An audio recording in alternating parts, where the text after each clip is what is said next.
Project Sigma was supposedly a deal between the United States government and various extraterrestrials that after the Roswell crash of 1947, that an organization called Majestic 12 was formed, and then in 1953, President Eisenhower was then brought in on this. Well, there was a negotiation going back and forth between the United States military, the government, and the extraterrestrials. Apparently, we had a number of things that the extraterrestrials wanted. Number one, the military needed hardware. We wanted technology, we wanted weapons technology, propulsion technology, metallurgy technology, and in exchange for this, the ETs were willing to trade us their hardware for our software, and software namely being us. What they primarily wanted was genetic material, and in exchange for that, they were willing to give us certain technological advances, like a number of flying saucers. It is out of Area 51 that the tape we are about to show you was supposedly smuggled. On Friday, July 26, 1996, the offices of Rocket Pictures, a producer-distributor of motion pictures and television programs, received a phone call. A male voice, identifying himself only as Victor, claimed to be in possession of a videotaped interview with an extraterrestrial being. Tom Coleman, president of Rocket Pictures, was intrigued enough to take the call. I, of course, thought this was some hoax. In fact, I thought it might have even been my brother at one point. But as we spoke, this was someone who seemed to be very serious. We went back and forth on this, and I basically decided that, you know, this is a little bit too weird for me. Thank you and goodbye. As I hung up, I had a very strange feeling that maybe, just maybe, there was something here. He said he had a tape of a space alien, an ET, that was being held in a military installation in Nevada. I'm not sure as a prisoner or a guest. And he had this on tape. As we've already heard from Sean Morton and others, this is not the first time allegations have surfaced that the U.S. government is playing host to extraterrestrial biological entities, or EBEs. The first and most famous alleged contact was the Roswell flying saucer crash of 1947. This is the incident from which the alien autopsy footage supposedly originated. But there have been persistent rumors that not all of the aliens retrieved from the Roswell crash were dead. The final fate of the survivors, if any, is unknown. 2 years later, however, in 1949, another alien is reported to have survived a saucer crash, and this being, known as EBE-1, was taken into custody and kept at a safe house. EBE-1 supposedly suffered from chronic health problems, which the doctors of the time were helpless to treat.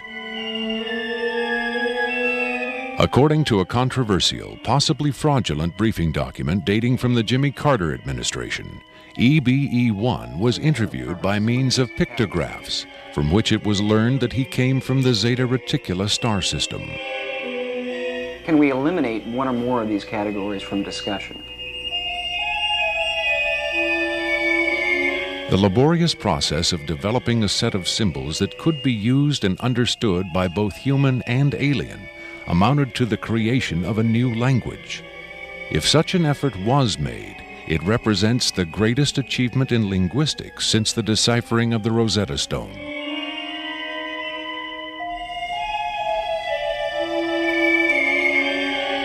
That such an achievement would be kept secret illustrates the hysterical paranoia of the time as the Cold War intensified under the threat of nuclear annihilation.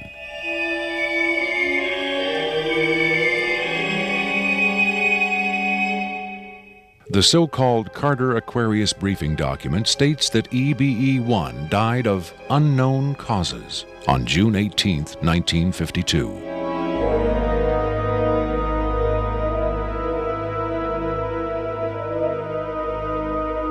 Skeptics who doubt the authenticity of the Carter Aquarius document find it unbelievable that highly advanced alien beings would allow one of their own to die under the primitive medical care of a species that had barely begun to conquer its own diseases.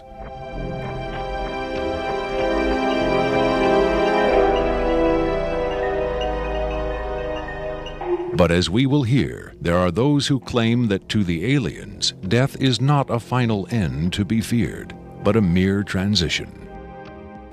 It was in the late 40s and early 50s that the U.S. government's policy toward UFOs was formulated.